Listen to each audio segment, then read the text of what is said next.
What's cracking, mi gente? This your boy D once again, stopping by to drop a little bit of love and some knowledge. Today, as you guys can see on the thumbnail, I will be answering one of the questions that was posed to me by one of the subscribers, Eastside19. He asked me a really good question, and I had to sit back and think about it. So I will answer it in this video. I will post it up, and then I will upload the few of the ones that I have left right there that I'll finish just editing. I apologize, taking me a little long time. Like I said, I'm learning. The editor process is a long one. Now I can see what people talks about. It takes a lot of details, and it also takes a lot of manpower, time, consuming time. That sometimes we don't have because we work every day and we are doing other things. So because of that, I will be posting a little bit late, but here I am again, giving you guys some answers of love and everything else and above. Before I get into this topic, make sure you subscribe, make sure you hit the like button, make sure you leave a comment. I will make sure to get back at you. So with that being said, let's get it. Eastside19 is one of the guys, I believe is a guy. You can really tell in most of the conversation we have, he himself like a guy, so I will call him a dude. If it's not, if it's a female, I apologize beforehand, but I believe it's a guy. I'm fairly 90% sure he's a guy. So he's one of the subscribers that was faithful to me when I first got into my first live. This is my second live that I did today. But he's been posting and asking questions, and like I told you guys, I will answer the questions. I will give you guys as much knowledge as I can. I won't give you a lie. I try to do my homework and do a fact, because that's what this channel is about. I don't want to lie. I don't want to create content just for view or smut people's name up. I want to do it proper, righteous, and I want to interact with you guys. That's the reason why I'm doing this video. He asked me, what would you do if you see one of the dudes that told him you in the case in Operation Devil Horns, if you have it in front of you? In the live, I told him, and it got me worked up. It got me a little angry because I lost 15 years of my life due to a lie. So I had to really sit back and think about it, because us as convicts, us as prisoners, when we go to the joint, us as gang members or whatever you are, when people post those questions to us, we tend to get the first reaction, the first answer that comes to your mind. I will beat him up. I will take off on it. I will do this. I will do that. And most of them come down and narrow down to violence. Let's be real. But I wanted to sit back and think about it and give him a proper answer, because like I said, my life is going a different path now. My life is going towards a different goal in life. I'm trying to do something different. I'm trying to be a bigger person and a better person. So what would I do if I see him and he's just not one person? I was basically hanged to dry by a few individuals. Two of them were named on the Devil Horn operation. One of them name was called Bad Boy. He was one of the first federal informants, public knowledge. You can look up the case, and they made a book about it. The other guy that told on our case was somebody named Chiquillo that didn't basically just told on us for a lot of reasons. I don't know what his reasons were. His reason probably was he wanted to do his life. He didn't want to do time for the gang, whatever the reason might be. At that time, I don't know. I don't know the mind's individual, but two of those individuals basically convicted us due to their testimony. The federal government used this testimony really good, especially the guy named Bad Boy.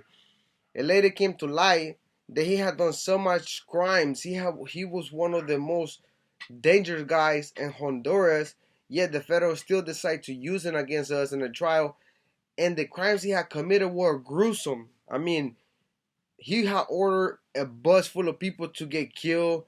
He had lit up fires while people was in the cars, burning alive. He had ordered hits. And this is all in paperwork. This is all on basically the book and some of the transcripts that were presented in court. This dude had done so much violence in his country that it got to the point where his own homeboys from the mess, our homeboys from the mess, decided to take a repercussion against him because he was also stealing. He was one of the leaders. So all of this came out in a trial, and the feds, still use him. He lied to them about his past. He basically was doing a lot of things his informant was not supposed to do. I don't know how that works. The informant thing works. I can only go by what I read and the information that I have. They're not supposed to indulge in crimes. They're not supposed to do this. They're not supposed to do that. But the guy was in the mix. I mean, when he was with us, he was in the mix. He was in the thick of it. So it surprised me when they used him, and that was just the things I saw myself. Like the guy was in the middle. He was going attending to misas, to meetings. He was doing taxing the people, the drug. He was doing a lot of stuff that I was aware of, and sometimes I witnessed game banging hard, and yet the federal government still using because for some reason they wasn't bad enough to destroy the clique of 20th Street. And they use a lot of people that have some past. Some of them they didn't even know about. Like I said, this guy, his past came back to hunt him after they find out who was lying. But yeah, they still use him. And that was most of the conviction that they got. I lost 15 years of my life for a crime that I didn't commit. But it is what it is. Now to the question posed to me by this faithful, loyal follower, subscriber, fan. I don't like to call you guys fan because it sounds a little bit awkward. Fan, you fan now, you do this, you follow another guy. So I will call you guys subscribers, or I'll call you guys the team. You feel me? One of the team members basically got at me and asked me that question: what would you do if you see the guy that told him you? What would be your reaction? And it's funny because I asked myself that question after I came home. When I was in prison, I would picture, I would dream about it, I would thought about what would I do to this guy, how would I approach him, what would I do to him, would I follow, would I do this? Your criminal instinct kick in, so you start thinking about situations that you shouldn't be thinking about. You start picturing situation where you could do harm, where you could do hurt somebody. So that's what the criminal mind thinks. Instantly, the first question when he posted it, instantly was like, I would break his jaw, I would sock him, I would do this, I would do that, I would fight him. But it's like at the same time, you gotta sit back and look at it because I did 15 years of my life for a guy that lied on me. Understand? I decide to take matters into my own hand. Who's losing more, him or I, him or me? So I had to sit back and ask myself that question and really dig in, dip inside of my soul to answer you this question because us, like I said, we men, so I'll probably get something that gets in the way. We'll be like, we would do this, we would do that. But me personally, I think I will approach him and tell him, you put me through hell for 15 years over a lie so you can go and do your thing. But you didn't change, you kept doing you. You got benefits out of it. I didn't get nothing but 15 years out of my life that I lost so much loved ones. I couldn't be in situations that I wish I could have been. But I still don't hate you. I just, God bless you, go on your way, and God bless your family. And I hope somebody doesn't do something like similar that you did to me to one of your kids or one of your loved ones. I think that would be my approach. I would just tell him that God bless him. I hope he does well and go on my merry way. Because at the same time, I think about it. If I do something to this man that told on me, then I'm acknowledging that I still got that side of me, that I still got the anger of me, that I still think myself as a gang member, as an MS-13 follower, as an active MS-13 gang member. And I don't want to present myself as that. I don't want to perpetrate myself as that because I believe I'm doing a change. I believe I'm choosing the path to sometimes walk away. I encounter myself with a lot of norteños, a lot of sureños. They know I'm doing the family thing and I step back. Some of them got something to say. I want to react bad sometimes, but I choose to take the high ground and walk away. And that doesn't make me less than a man, or at least it doesn't. I don't feel it, and I don't think it makes me less than a man. I think it makes me a wiser person to walk away because if I were to take that low road and beat up on this guy that told on me, on both of them that told on me, on do something hurtful, and I cross the line where I black out if I see blood or whatever, I start punching him and I don't react to that situation until it's too late, then I find myself in the same predicament I was 3 years ago, incarcerated, fighting for my life. Yet once again, and all the work that I did, all the effort, everything that I built was for nothing. Everything that I preached, then I became a hypocrite because I preached something to you guys and I turn around the first chance I have, I do some hurtful things to somebody that hurt me in a way. So, me personally, with honesty, I sit here now that I reflect and I say that if I were to see those two individuals that told on me that ruined my life, I'm not saying that I was an angel.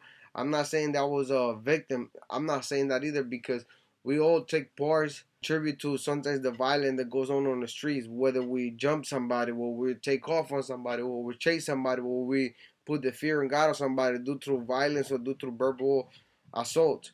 We participated in those harsh acts. no matter what. As a gang member, we would do. But at the same time, like I always have said, and I said it to my family member, if I do something wrong and I get caught for it and I pay for it, then that's all fine and dandy. I knew what I was getting myself into. I mean, not really, but I do know that it was gonna be a consequence to my action. But at the same time, losing 15 years for something that I didn't do, it kind of leaves me a little bit of anger and a little bit of resentment towards those people. But at the same time, what makes me better than them if I react the way they would expect me to react, or people would expect me to react violent? Then I haven't changed, and everything that I've done and did in the past few years was for nothing. Everything I'm telling you guys, it will be for nothing. Then I will become a hypocrite, a fake one, or a two-faced, because what I'm preaching I'm not putting into practice. And it's not just because of you guys that I wouldn't go that route. It's also because what everything that I worked so hard for, not financially, monetary, or material wise, that I have my car, I have somewhere to lay my head. Not material wise. I'm not looking at it from the angle. I'm looking through my mental health. Everything that I had dealt to get used to the streets. Everything I had done for me to get to this point where I am, where I can country for sleep through the night without having to wake up every time shaking, or every time I hear a loud sound that I jump. I mean, I still jump, but it's not as bad as it was where nobody could get to me. I would tell them, hey, literally move away, bro. Like, you behind me. I don't like people behind me. Like, that's why I wouldn't go to restaurants and order in line, because I didn't like somebody behind me. That's how traumatized I was being on those level 4s, because you never know who'd ever get behind you, can put you in a chokehold, they'll shoot it come and just start hitting you. I seen those situations happen, so it had took me a long time to get to the place where I am in my life. First of all, as peaceful as I am, and as in peace of mind that I have found within myself, because I can honestly say I am at peace with myself because of everything that I have accomplished. I have done really good. I respected myself. I didn't have much expectations to make it through almost 3 years of being free. I thought I was in a relapse either in drugs or start gambling again. So for me to be at this point, it shows me, myself, and other people that I have grown, that I have matured enough to become a man of society, a man of good standards, not a gangster, not an active. That's why when the dude say, "Are you active?" I answer a little bit different. It kind of bothered me, and I apologize for that, because define active. Active doesn't mean you have to be out there throwing gang signs and shooting at people, doing this, doing that. To me, it has a different meaning now. So that's why I don't indulge and act with people that ask me certain questions like that. Yeah, I might be young and some other, compared to some other individuals. I'm still in my early 30s. That might be considered young, but 15 years of incarceration plus everything that I had lived through when I was in El Salvador, in the streets, period, all the trauma and experience, it doesn't come with risk or without losing a part of you, or without losing some type of normability, normal life, or losing a peace of mind. It comes with a heavy price, and I paid it for almost 15 years, even though I didn't do nothing. But if I say I was innocent, everybody would be like, "Oh, everybody say you're innocent." So I chose to remain quiet and do my time like a man and step on my own 2 feet. But that's my answer to you, and I'm sorry it was a long one. I apologize, but I want to really break it down to what would I do if I see one of those individuals. And I thank you for posting this question, because that's a question that I wanted to ask a lot of people. What would you do if you encounter somebody that did you wrong, shot one of your family members, shot you, or put you in prison? It's a serious and good question that we should ask ourselves. What would you do if you encounter somebody that had done you harm, or had done somebody that you love or care about harm? Ask yourself that question, and maybe we can discuss it. Maybe you guys can send me a comment, tell me maybe I will do this, maybe I will do that. So this will be my asking for you guys. Ask yourself, what will you do if you encounter somebody that had done you harm, had done you evil things, or had done you wrong, period. Whether it's in the street, whether it's a business proposition, whether it's a business idea, however it had gone down. What would you do if you encountered that person that done you wrong? What would be your reaction? Think about it and get back at me. Let me know in the comments. Thank you guys. I appreciate all the support. I appreciate all the love you guys show me through the life. And I'm learning, like I said. I'm trying to do my best to drop as much content as I can. I work really hard. but sometimes I don't have time. I'm tired, but I will do my best to keep you guys with some fire content. So with that being said, man, I thank you guys. I appreciate you guys. I say nothing but love and good vibes to you guys. I hope you guys spend a good day with your loved ones the rest of the day and enjoy yourself. I'm out. Let's get it.